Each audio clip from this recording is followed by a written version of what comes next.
గత ప్రభుత్వంలో 10 ఏళ్లలో 1.81 lakh crores ఖర్చు పెట్టి ఇరిగేషన్ లో నామమాత్రం పనులు చేసిండ్రు. ఎక్కడా పెద్దగా ఆయకట్టు సృష్టించలేదు గత ప్రభుత్వాన్ని చెప్పక తప్పదని చెప్పి మనం చేస్తున్నా.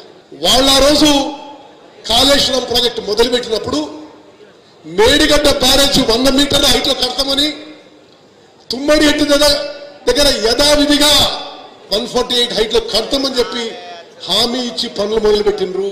గత 10 ఏళ్లలో ప్రాణహిత చేవళ్ల ప్రాజెక్ట్ కి తట్టెడు మట్టి పని కూడా చేయలేదు. ఉమ్మడి నిజామాబాద్ జిల్లాకి ఎంతో ఉపయోగపడే ప్రాణహిత చేవళ్ల ప్రాజెక్టు 1-2 నెలల్లో పనులు మొదలుపెట్టి మా టైంలో మా టర్మ్లో మేము పూర్తి చేస్తామని చెప్పి సభాముఖంగా నేను మాటిస్తున్నాను.